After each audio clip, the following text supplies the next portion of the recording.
Hey guys, this is going to be a very quick and dirty tutorial on probe scanning signatures. I will be using a wormhole as an example, but this will not be covering wormhole safety. So for scanning, I use the Astero.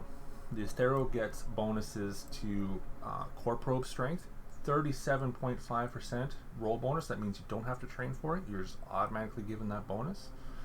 As where with the Tech 1 scanning frigates like the Imicus, you actually have to train up to level 5 in Galente frigate to get that same level of bonus. That's like a 2-week train, as where with the Astero, you can see the requirements are frigate 3 in a couple of races. You can do that in a day.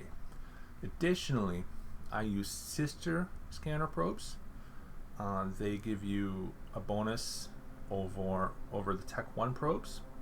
Now, they're a little more expensive, but they are very much worth it. Now, to scan down with probes, you want to have your probe scanner open, your results window detached. To call up your probe scanner, you can click on this little radar looking icon and click on that, or you can use Alt-P. Now you can see this map is kind of intrusive, it blocks things. First thing we're going to do is detach our probe scanner results.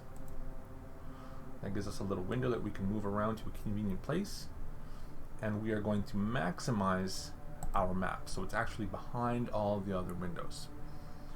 Now these probe scanner results we can dock with other windows or move somewhere else to have them separate. So we're going to go ahead and dock that. Now it's going to show you signatures, which are things you have to scan down, and anomalies, which are things you can just automatically warp to. We're going to filter out the anomalies because some systems you're going to have a whole bunch and it's really going to clutter up your results. So we're going to go to this drop down menu and uncheck anomalies. Alright, so we've got our signatures ready to go. What I'm going to do is I'm going to decloak here. I'm going to pop out a pinpoint formation. That's this little icon here, pinpoint formation of probes. And I'm going to begin scanning. Now I've already got a signature picked out. I know what it is. It'll be nice and quick to scan down. To center that signature, you double click on it in the results window. Now to move your map around, you would right click in space and just drag. To reorient the map, you will left click and drag. This red sphere is where your signature that you've selected might be. These blue spheres are where your probes are scanning. What we're going to do is we're going to left click and drag this cluster over to our signature and center it. Do the vertical as well. Now you can see our probe bubbles are not as big as the signature, so we are going to expand that out to 8 AU using this slider. I've found that 8 AU is actually pretty standard. I always start at 8 AU. Now we are going to hit analyze, and the probes are going to move into position. That's what that delay is. And then they're going to start probing. Now as you begin to zero in on your signature, you're going to get a little percentage here that says, okay, you're 29% there. We are going to recenter our signature by double clicking on it. You can also center a signature by clicking on the little dot space. We're going to zoom in using our mouse wheel and recenter our probes.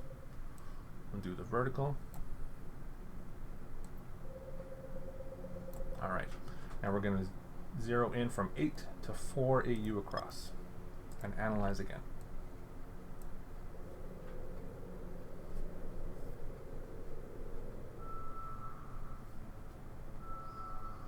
The easier it is to scan down a signature, the lower level the signature is going to be. So if it's very fast, it could be a high-sec wormhole or a C1 wormhole.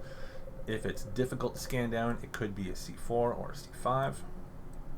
So we're going to zoom in, zero in even further.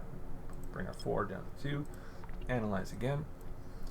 Likewise with relic and data signatures or combat signatures, if it's only a few passes to scan it down, it's going to be a lower level one. And there we have it. We have our wormhole scanned down. We can click on this button to warp directly to it. That'll bring us to within 5 or 6 kilometers of the actual signature, the actual wormhole. Or we can warp to 100 first. We can right click and warp to 100 to see what's there before we actually go right to the wormhole. Alright, there you have it. Quick and dirty scanning down a wormhole.